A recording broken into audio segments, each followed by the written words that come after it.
السلام عليكم ورحمة الله وبركاته. الحمد لله رب العالمين، والعاقبة للمتقين، ولا عدوان إلا على الظالمين. وصلى الله على نبينا وقرة أعيننا وإمامنا محمد وعلى آله وصحبه أجمعين. أما بعد.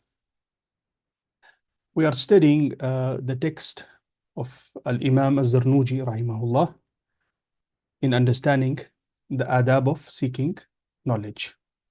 We are in the first chapter, which is about the nature and merit of knowledge and learning. We had reached the qawl of Al-Imam Muhammad ibn al-Hasan al-Shaybani, rahimahullah. The author says, in this vein, Muhammad ibn al-Hasan al-Shaybani, rahimahullah, said, learn, for learning is an adornment for one who possesses it, a virtue and a prelude to every praiseworthy action. Profit every day by increasing your learning and swimming in the seas of beneficial knowledge. Give yourself up to the study of jurisprudence, for the knowledge of jurisprudence is the best guide to piety and fear of God, because it is about action. Jurisprudence is not only theory, theology. It is not like theology. Jurisprudence is fiqh. It deals with action. For this reason, Imam Muhammad has declared it the best form of knowledge. And it is the straightest path to the ultimate goal. And also because Imam Muhammad himself was a great faqih, he was an expert of jurisprudence. It is the milestone leading to the ways of proper guidance. It is the fortress that saves one from all hardships. Indeed, one godly person versed in jurisprudence is more powerful against shaitan than 1,000 ordinary worshippers. A person who understands his religion, particularly ahkam, which are connected with action, is more powerful against shaitan than 1,000 ordinary worshippers. Ignorant worshippers, those who don't know jurisprudence, they don't understand their religion. Commoners, because shaitan can trick them. And also, a person who is knowledgeable, he will spread the knowledge. And this is power against shaitan, spreading knowledge, spreading deen, spreading the light in the community. Likewise, knowledge impacts all other human characteristics, such as generosity, cowardice, generosity and avarice, cowardice, courage, arrogance and humility, chastity, prodigality, parsimony, and so on. The extravagance in spending money. So knowledge impacts these characteristics. In fact, the real knowledge is maintaining balance in these qualities which Allah subhanahu wa ta'ala has created in our nafs, and so on. For arrogance, avarice, cowardice, and prodigality are illicit. They are evils. Only through knowledge of them and their opposites is protection against them possible. Because these qualities have been created by Allah subhanahu wa ta'ala in our nufus. And acquiring adab in Islam, personality development, does not mean killing these qualities, which is impossible anyways, because Allah has created it for a purpose in our nufus. The adab or ethics, personality development, whatever you call it, is in creating a balance in these qualities. Okay, so in each quality we have two extremes. We have to remain in the middle.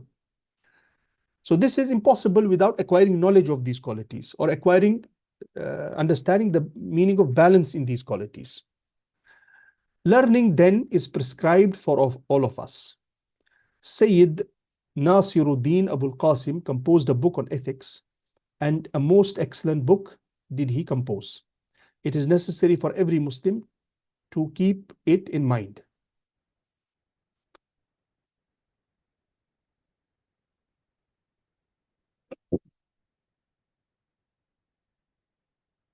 I'm also using the original Arabic text, which is in front of me.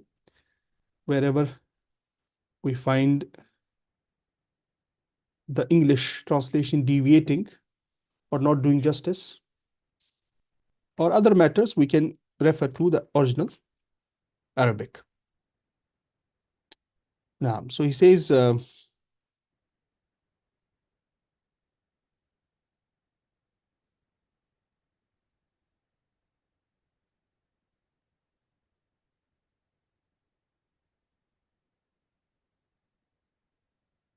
he points to these qualities which he mentioned: humility, arrogance, chastity, extravagance. Achieving balance in these qualities or getting rid of the extreme in these qualities is the basic purpose of knowledge.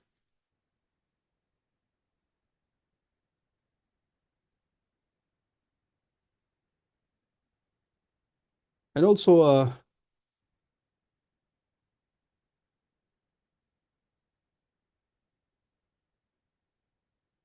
yes,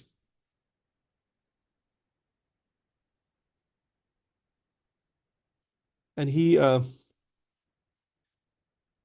mentions this book, which has been compiled from his teachers, by one of his teachers. وقد صنف الشيخ الإمام الأجل الشهيد ناصر الدين أبو القاسم كتابا في الأخلاق والنعمة ما صنف. He has compiled a book on akhlaq, on ethics.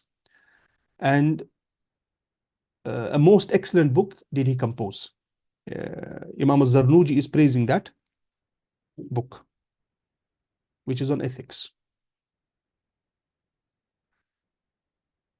The scholars have compiled particular works on ethics, on akhlaq. And in those works, they explain the meaning of akhlaq, the types of akhlaq, how to achieve balance in these akhlaq. There are small texts and detailed works by scholars. Some scholars from the past, they excelled in this ilm of akhlaq. There are some ulum in the Islamic sciences which have been neglected in our times by the students of knowledge. In our times, you will see the majority of the students only focusing on ilm al-hadith, Arabic language, usul al-fiqh, fiqh, Quran, which is good. Yani, these are the primary ulum and the foundations. However, some very important ulum have been neglected, like history.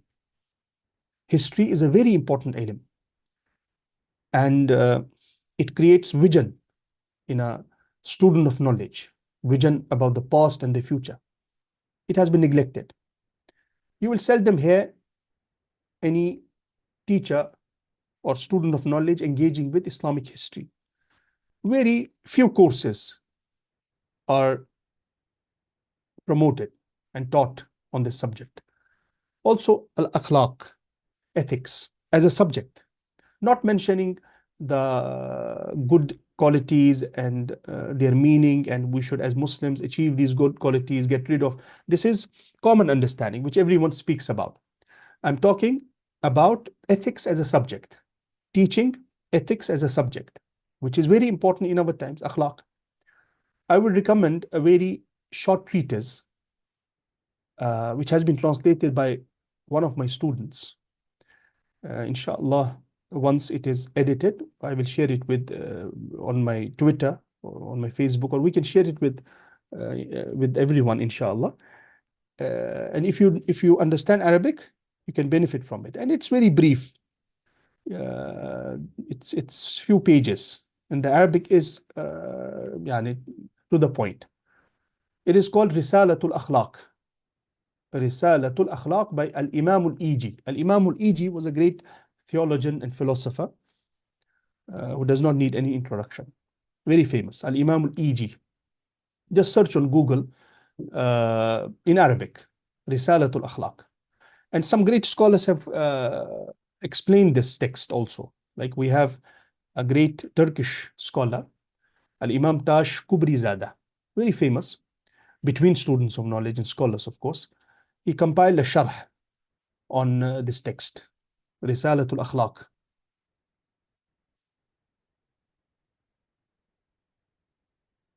Risalatul Akhlaq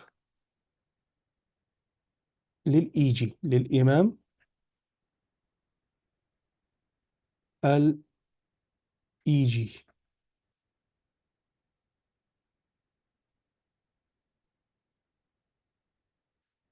I have taught this also. I have taught this. I think on in Nawawi Institute, I have taught this Risala. We read it with brief explanation. So scholars like Imam Tash Kubri Zada, Al-Imam al-Kirmani, Al-Imam al-Kirmani's commentary on Sahih al-Bukhari is also very famous. He compiled a brief explanation on this text.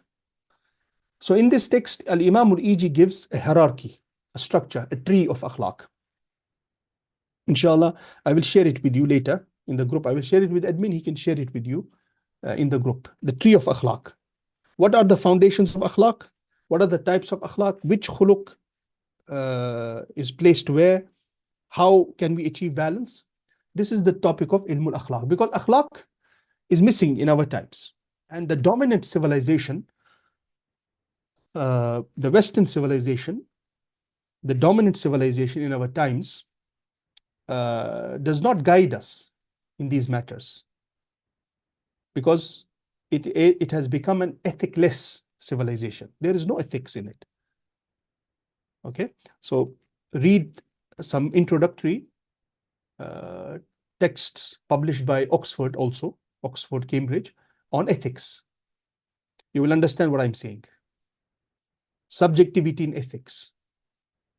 So akhlaq is a very important topic. That's why he pointed to this here. He said, because he talked about these akhlaq. Yani he said the quintessence or the fruit of knowledge is achieving these good akhlaq, personality development, understanding the meaning of these akhlaq and how to create a balance in these akhlaq. And then he pointed to this book, which has been compiled by one of his teachers.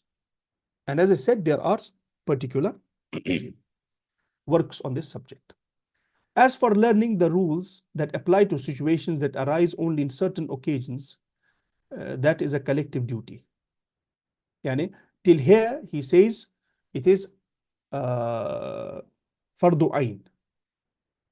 Fardu ayn. It is personal responsibility or obligation, individual obligation to acquire this basic knowledge, which includes personality development, akhlaq, becoming better human beings.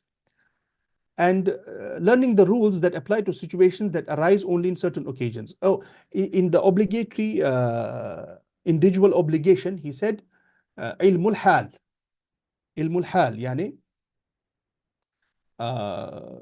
understanding the knowledge of what I experience as a Muslim, as an individual. I have to pray, so I must know how to pray.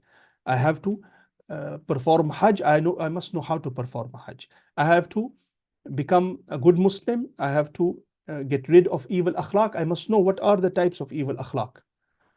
And sometimes I must understand these things deeply, because I may consider myself the best person around without realizing that I have some evil qualities which I'm not aware of. Okay, because of my ignorance. So this is fardu ayn knowledge. This is fardu ayn knowledge. This is individual obligation on every Muslim, on every human being.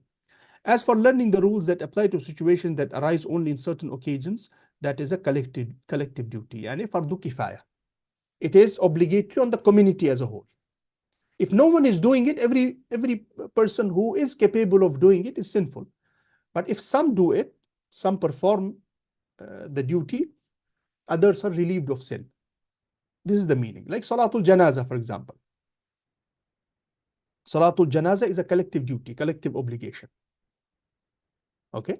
But if no one, if a person dies, if a Muslim dies in a particular community, and those who know about it, those who know that this person has died, and they have the capability of offering Salatul Janaza, and they are not doing it, they are sinful. Everyone who knows about it and he is not fulfilling this duty is sinful. But if someone do it, they have more reward. Of course, those who participate in this duty, for example, Salatul Janaza, those who pray, participate in the gathering, they achieve more reward. But those who don't, they are not sinful. This is the meaning of collective duty. So fara'id, obligations, are of two types. Individual obligations, fardu ayn, on every individual. Allah subhanahu wa ta'ala wants this action to be fulfilled by every individual, Muslim individual. And collective obligation, or we can say community obligation. Allah subhanahu wa ta'ala only wants this action to be fulfilled as a whole, not from every individual necessarily. This is the meaning. When some people fulfill it in a given place, all the other people are excused from this duty. But remember, those who do it, they have more reward. So we should not become lazy in fulfilling these fara'id kifaya, because other people are doing it. We should also understand the fact that if I do it, I will get more reward. But if no one fulfills it, the sin resulting from its omission falls on the whole community. And if no one means if those who know about it and they have the capability, if they don't fulfill it, everyone is sinful. So for example, if someone has died and in the community there are people who don't know about it, they are not sinful, of course. Those who know about it and they don't fulfill the duty. It means that as a community, Islam must be vibrant. As a community, we have to understand our duties, which we must fulfill. It is for the leader then to direct and for the community to follow the fulfilling of this obligation. It has been said that knowledge of those things that affect a person under all conditions holds a position similar to food. No one can dispense with it. But knowledge of matters affecting a person only in certain occasions, this holds a position equivalent to medicine, which is needed only at stipulated times. So fardu ayn is like food, which every individual has to eat. So some people, if they are eating and others will survive, no, this is not the case. Everyone has to eat in order to survive. But medicine is needed only when a person is sick. Medicine is only needed by certain individuals in a certain place. So these are the examples of fardu ayn and fardu kifaya knowledge. But knowledge of astrology holds a position equivalent to disease. Its study is prohibited because it's harmful and brings no benefit. It is impossible to flee from the decree of God and his dispensation, which astrology deals with it. Yani, here he's pointing about, he's pointing to harmful knowledge. We talked about this. Yani, this dichotomy, dualism, classification of knowledge into religious and worldly is alien to Islamic worldview. It is alien to Islamic civilization. This is a misunderstanding. All knowledge is Islamic as long as it benefits mankind. But yes, some forms of knowledge have higher virtue. The knowledge of wahi, the knowledge revealed from the seven heavens, the knowledge which comes through prophets has more virtue. That is there. But same applies on medicine. Medicine is also Islamic knowledge because it benefits mankind.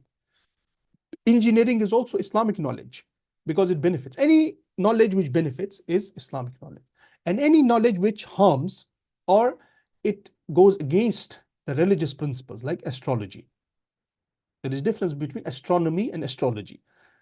Knowledge about space, heavenly bodies, stars is permissible in principle. It is not haram. And also predicting the national disasters or future incidents is perfectly fine. And as long as you don't claim that you have become a soothsayer, like predicting about weather, predicting earthquakes, like we saw this earthquake scientist, Hooger Beats, became very famous this year because he predicted some important earthquakes which happened, including the Turkish earthquake. And his method is not acknowledged by the mainstream science because he uses the position of the stars and the planets to predict these earthquakes. So this is not like astronomy. This is not like astrology, which is completely different. It is like magic and it does not benefit. It cannot change, nothing can change the decree of Allah. So, for example, reading the hands, reading the face, so on and so forth, this is prohibited in Islam. But astronomy is okay. So here he's not dealing with a particular field like astrology here. He is only pointing to a very important mas'ala, which is knowledge in Islam has two types, beneficial and harmful. Harmful knowledge is rejected in Islam. Okay? Knowledge which goes against the principles of Islam is rejected. This is the premise. Okay? So we are not denying that it is knowledge. And magic is knowledge. Magic is a type of knowledge, of course. Astrology is knowledge. It has its principles, it has its methods. We're not denying that. What we are saying is that in Islam, certain types of knowledge are not permissible, like magic. Yes. Every Muslim is expected to occupy himself at all times with the remembrance of God, the Exalted, and with his invocation and supplication, with reading the Quran, giving charity, which wards off calamities, asking for forgiveness and safety in this world and the next. This is so God may shield one from trials and tribulations. Yani, every Muslim should safeguard himself from trials and tribulations by connecting with Allah subhanahu wa ta'ala, focusing on action. What happens is students of knowledge usually, when they read about the virtues of knowledge, they read in the books that knowledge is better than voluntary prayer, knowledge is better than voluntary jihad, knowledge is better than what? Voluntary voluntary hajj, voluntary rituals. They occupy themselves with books, taking notes, learning lessons, offline, online, which is good. However, these aqwal, these sayings of the early scholars must be understood in proper context. So when the early scholars said that knowledge, acquiring knowledge is better than reciting Quran, voluntary prayer, voluntary jihad, voluntary hajj, which knowledge were they referring to? It was not only reading books and information. The knowledge which they were referring to was the beneficial knowledge, which eventually leads you to action, which eventually makes you a good Muslim, changes your personality. So knowledge has virtue only because of action, as has been narrated in the sayings of early scholars. We will come to that. So a student of knowledge must be better in ibadah than other people. A student of knowledge must recite more Quran. A student of knowledge must pray tahajjud. A student of knowledge must observe more rak'at, voluntary rak'at every day, fast, give charity, and all other voluntary deeds. And the obligatory actions everyone has to do, whether he is a student of knowledge or not, doesn't matter. Every Muslim has to pray 5 times. Every Muslim has to fast the month of Ramadan. Every Muslim has to pray Jumu'ah. Every Muslim has to fulfill the rulings of actions which he or she is engaged with. Like if he is going to marry, he has to fulfill the conditions of nikah. If he's going to Hajj, this is common between all Muslims. We're talking about voluntary actions. So we should not make excuses. I'm a student of knowledge. I'm busy with studying and research. I don't need to pray tahajjud because knowledge is better than tahajjud. I will read only 1-2 pages of the Quran every day because I'm busy with books. And I have seen some student of knowledge even becoming lazy in ibadat, even in the month of Ramadan. Even in the month of Ramadan. These are lame excuses and whispers of shaitan. Yes, we have to create a discipline and manage. We must learn management of our work and of the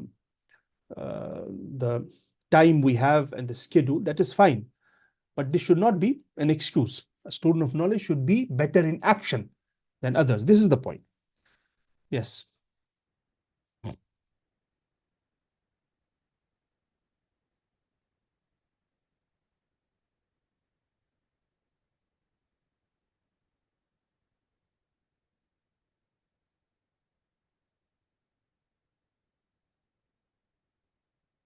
Give me a moment. Okay. So he says, astronomy is discouraged with the qualification that one is permitted to study just enough of it to determine the Qibla and the times of prayer. And this can be disputed, this can be disagreed with. However, the principle which he has given is acceptable. Yani astronomy is also about the space, stars, movement of stars and planets. It is discouraged, makruh, with the qualification that one is permitted to study just enough of it which is beneficial for us. We can say which is beneficial, not only Qibla and the times of prayer. So that we don't, because there is a very thin barrier between astronomy and astrology, between studying stars, the movement of stars. And Arabs were very famous in this. Arabs, they would determine the seasons and the time and the the pathways in the desert based on the movement of stars and heavenly bodies. However, we have to maintain balance in this. There's a fine line. We should not cross that fine line. That's why he said only it is permissible only to determine the Qibla and the times of prayer. Okay, so basically he is giving a dawabit. He's giving us, he's saying worldly knowledge is good. It is also Islamic knowledge, no problem. Islamic knowledge per se, Quran, Sunnah, Arabic language, this and that, is permissible without any qualifications. But worldly knowledge is permissible with qualifications. And this is a very good point here, because worldly knowledge can be misused. Even the best forms of knowledge, like medicine can also be misused. Like we were talking about 2-3 days back with a friend, we were discussing about the pharmacy industry in the world.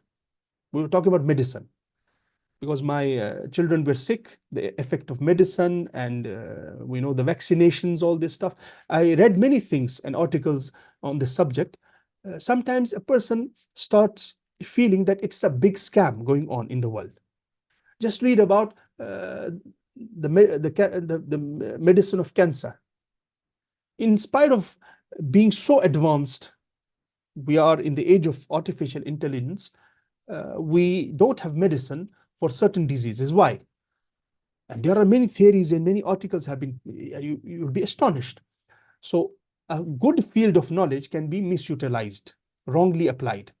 Okay, this is for this reason we have to qualify it. We have to clearly mention the dawabit, the restrictions, qualifications, and the principles, so that we use this particular field of knowledge for the betterment of mankind, not for destruction.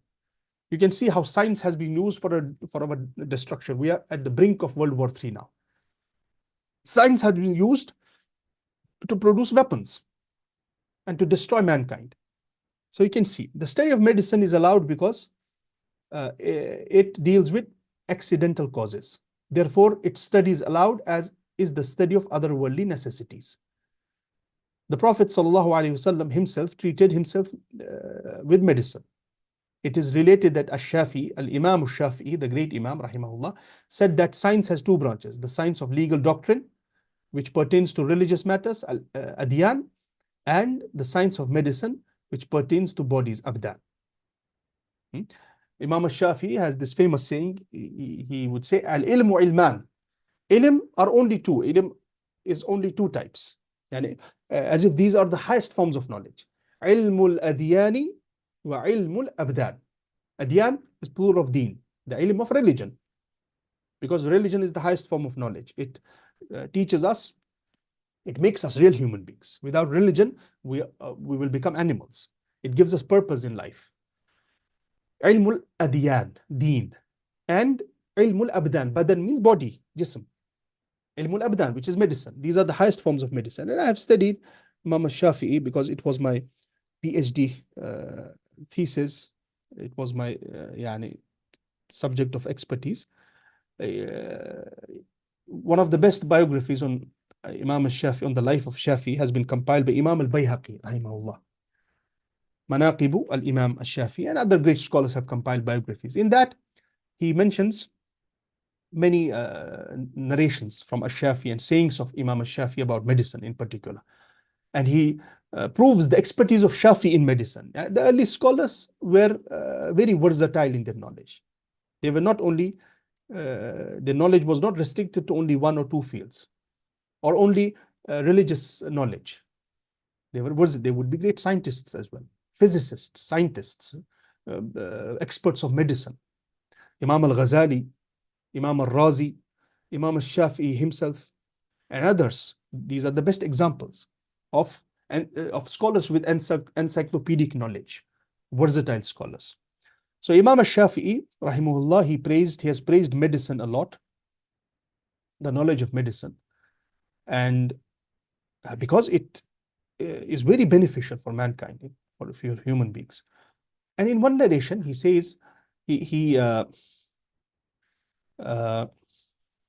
shows regret on leaving this field to the people of the book. Subhanallah. We know Imam al-Shafi'i, he left this dunya. He died in the early third century after Hijrah. He died in 204 after Hijrah. He was born in 150 after Hijrah. The year in which Al-Imam Abu Hanifa left this dunya, 150. And he died in 204. So he has said this very early. He says in this narration, I feel sorry for Muslims that we have left this great field of knowledge, medicine, to the people of the book. Yani we have not excelled it. As for commenting on matters of learning, it is a means through which the nature of a propounded subject may become clear. What does he mean? Let's take it from the original Arabic. Yes. So he says,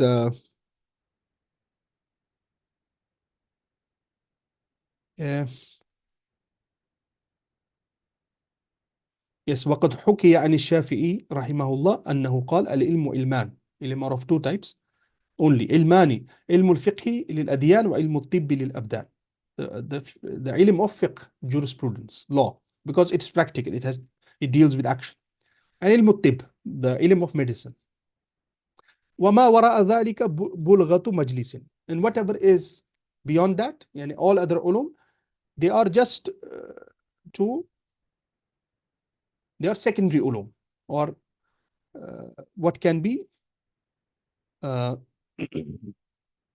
used as a point of discussion in the majalis, in the gatherings, and they don't have practical worth. Yes.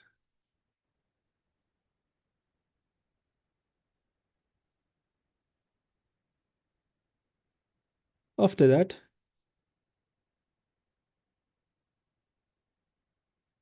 he says, jurisprudence is the science of the fine points of knowledge. Abu Hanifa said, jurisprudence is a person's knowledge of his rights and duties. Now, this is a mistake here, because he is explaining the word fiqh. Before that, he says, وَأَمَّا تَفْسِيرُ الْإِلْمِ. As for the explanation of ilm, how do we define knowledge? فَهُوَ صِفَةٌ يَتَحَلَّى بِهَا لمن قامت به المذكور. It should be يتجلى. It is an attribute by which the thing about which we acquire knowledge becomes manifest. Yani ilm, he is defining knowledge here. How do we define knowledge? Ilm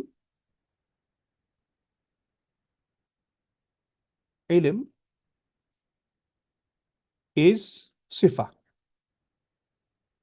It is an attribute which helps us to understand the reality of things. Sifa. It is an attribute in the nafs, by which al-madhkur becomes yatajalla. Yani the thing which we are trying to understand, it becomes manifest. So ilm is an attribute. Fiqh. How do we define fiqh? The term fiqh, which literally means understanding, and it appears in the Quran in the meaning of knowledge, fiqh. Like for example, the famous hadith in which the Prophet ﷺ said, "Man yuridillahu bihi khayran yufaqihu fid din." When Allah subhanahu wa ta'ala wills good with a person, Allah gives him knowledge of religion. What is the term used for knowledge? Fiqh. Allah gives him understanding. Fiqh is deep understanding of matters. So he says here, وَالْفِقْهُ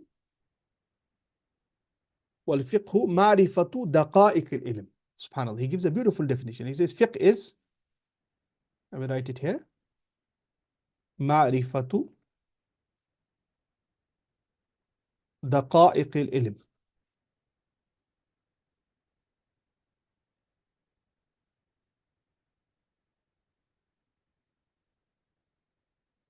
Fiqh is ma'rifatu, understanding, ma'rifatu daqa'iqil ilmi, understanding the profundities of knowledge, understanding the intricacies of knowledge, yani understanding deeper matters. This is the meaning of fiqh. This is how fiqh has been used in the Quran. Fiqh does not mean basic knowledge or simple knowledge. Fiqh means deep knowledge. So when the Prophet ﷺ said, "Man yuridillahu bihi khayran yufaqihu fid din," when Allah wills good with a person, Allah grants him deep knowledge of religion. This is how it will be translated, because fiqh means deep knowledge. Then he has quoted, so this is a problem. Jurisprudence is not the correct translation here, because he is explaining the term fiqh. He's explaining the term fiqh, al-fiqh. So how do you translate it as jurisprudence? This is a mistake.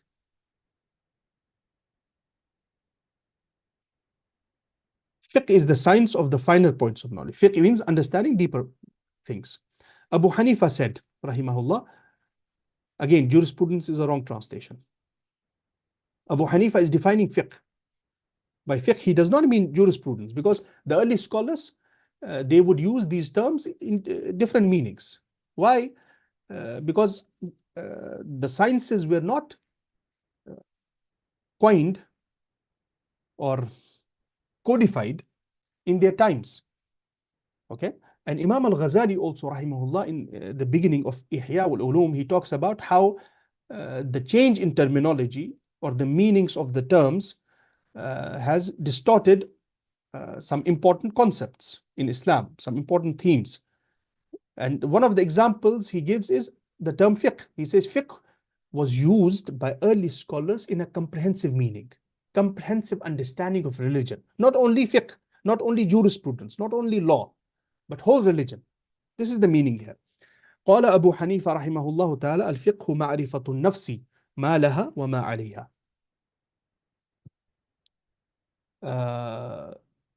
This is a very serious mistake. In spite of the fact that it has been the introduction has been written by Sheikh Hamza Yusuf. Very, very strange. And the translator is a native English translator. Very bad. This is completely distorting the meaning.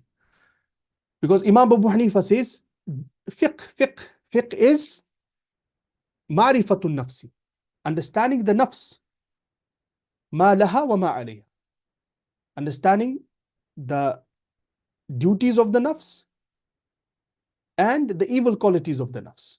So this means Abu Hanifa rahimullah used fiqh in a different meaning, in a more comprehensive meaning. Not only law, do's and don'ts. So Abu Hanifa says fiqh is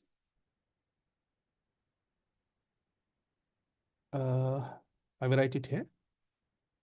Abu Hanifa says fiqh is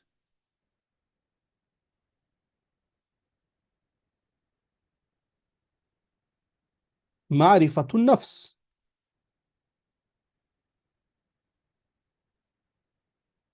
ma laha wa ma alayha. Okay? Understanding the good and evil qualities of the nafs. This is a comprehensive meaning. the usage of Imam Abu Hanifa is more comprehensive. But later on, this term fiqh was restricted to law. Okay, he said further, the purpose of learning is to act by it, while the purpose of action is to abandon the fleeting uh, things of this life for what lasts forever. Let us see the original Arabic. He says, Mal ilmu illa lil amali bihi. The only purpose of ilm is to act upon it. Wal amalu bihi tarkul ajili lil ajil. And acting upon ilm is leaving this dunya for the hereafter. Is to abandon the fleeting things of this life for what lasts forever. This is okay.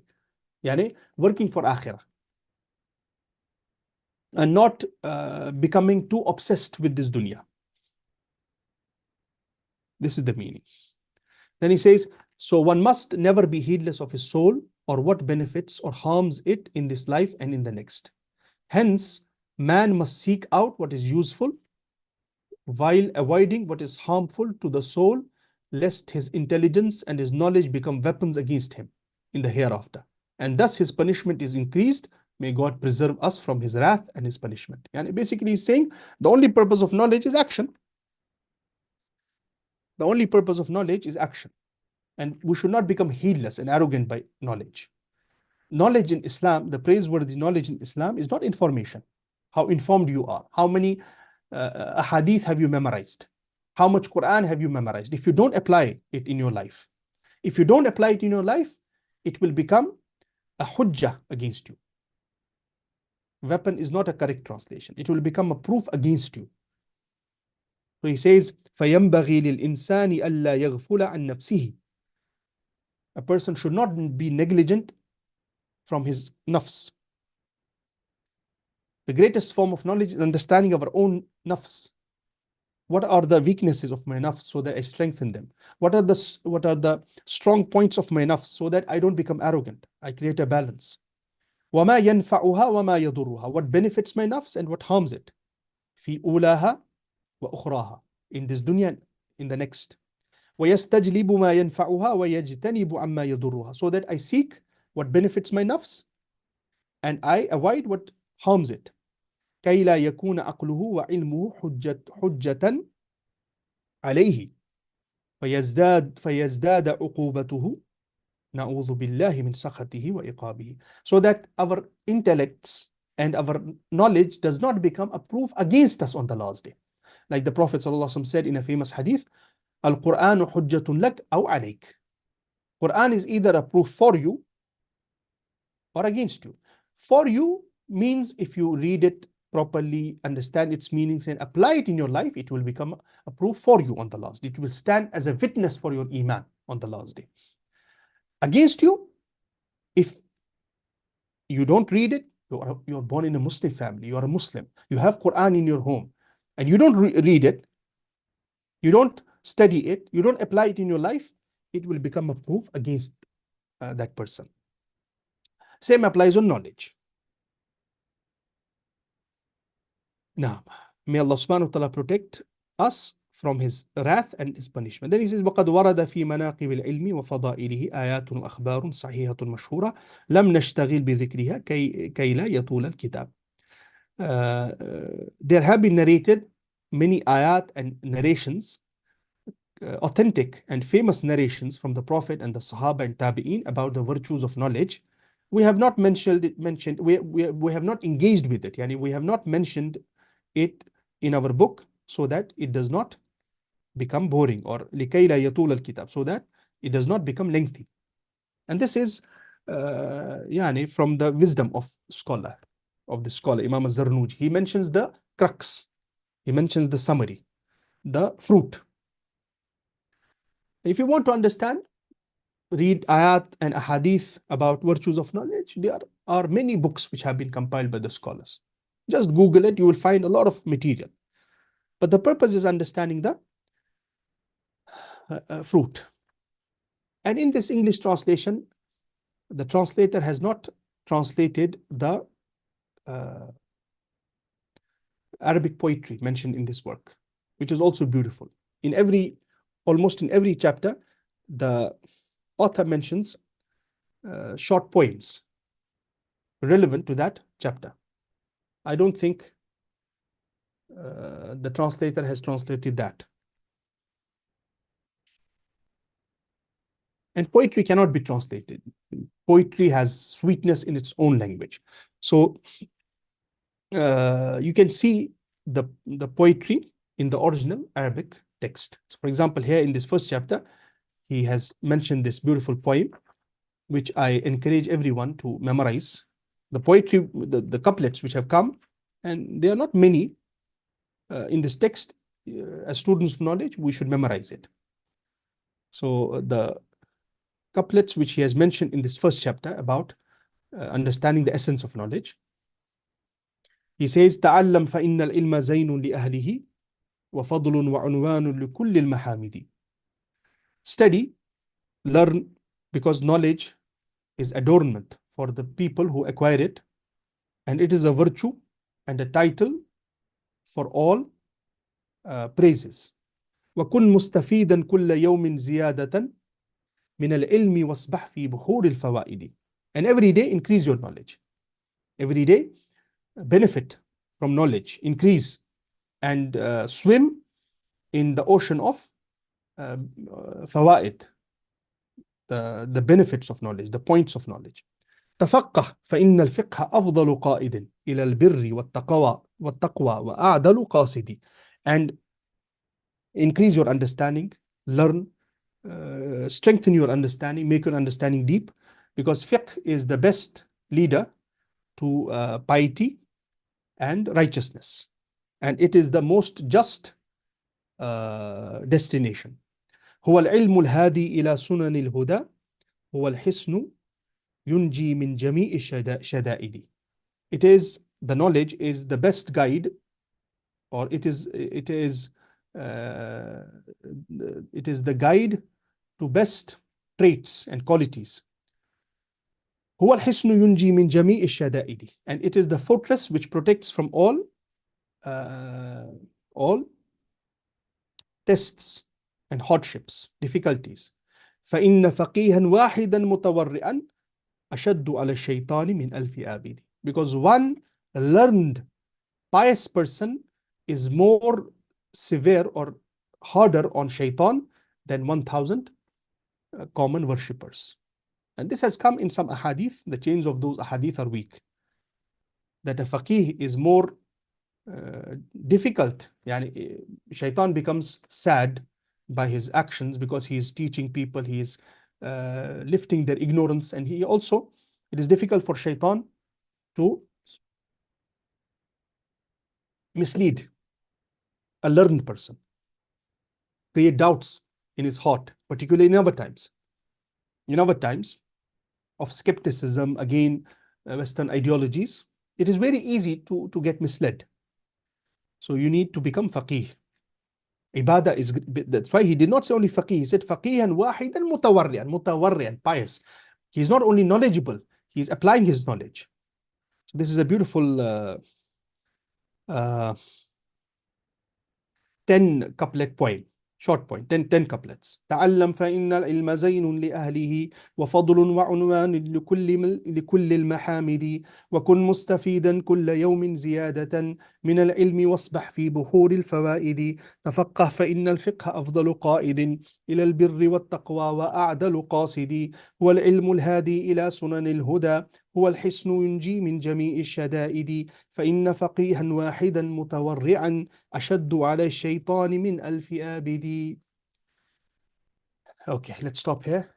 Inshallah, we'll discuss more in the coming sessions. If you have any questions, any discussions, please write briefly in the chat box. Now, Wallahu ta'ala alam wa sallallahu ta'ala ala nabi al-ummi. Yes. Assalamu alaikum, Sheikh. You talked about how the study of astronomy after a certain extent is considered makruh. Would the study of astrophysics also be considered makruh as well? No, basically I said these subjects are praiseworthy, accepted, no problem. But we have to define the limits. we should not start studying and applying those things which are against our religion, because the knowledge of Islam is also definitive. Science in principle is not definitive, it's speculative. Certain laws can become definitive to some extent, but science in principle, the scientific method is speculative, it is not definitive. So we have to maintain this check and balance, define the limits. Okay, so he said, because there is a fine line between astrology and astronomy, a person may, in studying the stars and the planets and the motion of stars and planets, may get misled and enter this prohibited area and start predicting things in future and misleading people, becoming a soothsayer. Ghaib is only known to Allah. We have to maintain a fine balance. So those who are involved in these matters, those who are studying astronomy or the subjects like these, astrophysics, they should consult the scholars, the scholars who are aware of these matters. Of course, this is another problem, that in our times, the Islamic scholars, they are not aware, they don't study science. They are not, of course, becoming an expert of science is not required, because they are experts of Islam. But every Muslim scholar in our times must have basic understanding of science and Western social sciences in our times. It is very important, natural sciences and social sciences, both. So it's not difficult. After having basic acquaintance with English language, you can study introductory texts published by Cambridge, Oxford, in all these fields, and you will have some basic understanding of these fields. It is not a big deal. So this is what he's saying. These ulum are not makruh. They can become makruh if we cross the line, we don't maintain a balance. Now, wallahu a'lam. Jazitum khairan, everyone. Any other question?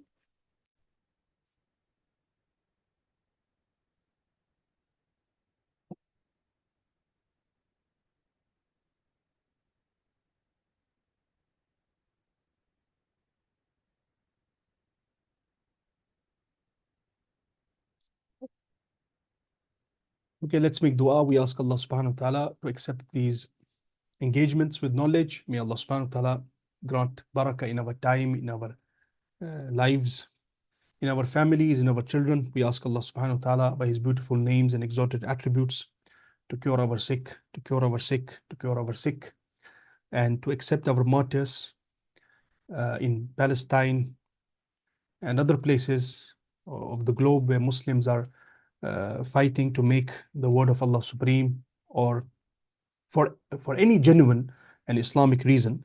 We ask Allah subhanahu wa ta'ala to accept all our martyrs. We ask Allah subhanahu wa ta'ala to be our supporter and the supporter of all oppressed of the ummah. May Allah subhanahu wa ta'ala free all occupied territories, including Masjid al-Aqsa. We ask Allah subhanahu wa ta'ala to forgive all our dead, elevate their ranks in Jannah, grant them Faradisul A'la, the highest Jinan, the highest levels in paradise. May Allah subhanahu wa ta'ala fill their graves with nur and tranquility. We ask Allah subhanahu wa ta'ala to forgive our parents, grant barakah in their lives if they have passed. May Allah subhanahu wa ta'ala forgive their sins, elevate their ranks. May Allah subhanahu wa ta'ala grant us understanding of deen, fiqh of deen. May Allah subhanahu wa ta'ala forgive our teachers, students. May Allah subhanahu wa ta'ala make us sincere students of knowledge, help us in achieving our permissible goals in life. May Allah subhanahu wa ta'ala lift the hardships and difficulties which we are facing in our lives. Everyone is in the test which Allah subhanahu wa ta'ala has devised for him or her. May Allah subhanahu wa ta'ala help us succeed in our tests. May Allah subhanahu wa ta'ala grant us best of dunya and akhirah. ربنا هب لنا من أزواجنا وذرياتنا قرة أعين واجعلنا للمتقين إماما ربنا آتنا في الدنيا حسنة وفي الآخرة حسنة وقنا عذاب النار اللهم انصر من نصر دين محمد صلى الله عليه وسلم واجعلنا منهم واخذل من خذل دين محمد صلى الله عليه وسلم ولا تجعلنا منهم. And as students of knowledge, those who want to or have dedicated themselves to ilm of Islam, they must always make this beautiful dua of Al-Imam Al-Juwayni. Imam Al-Juwayni is one of the best scholars, theologians, mutakallimin, fuqaha, ulama, the teacher of the great Imam Al-Ghazali, rahimahullah. Imam Al-Juwayni would always make this dua. He would say, Allahumma la tamna'ni anil ilmi bimani' wa la tu'iqni anhu bi'a'iq. Allahumma la tamna'ni anil ilmi bimani' wa la tu'iqni anhu bi'a'iq. Oh Allah, don't prevent me from knowledge by any prevention or hurdle.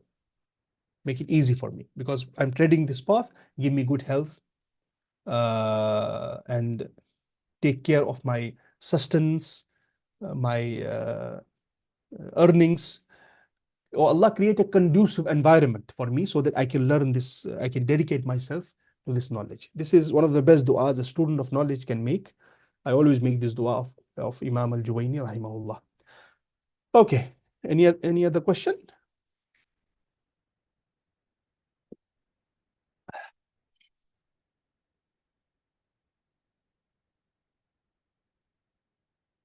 Hey, let's meet inshallah in the next session with Aqidah, Monday.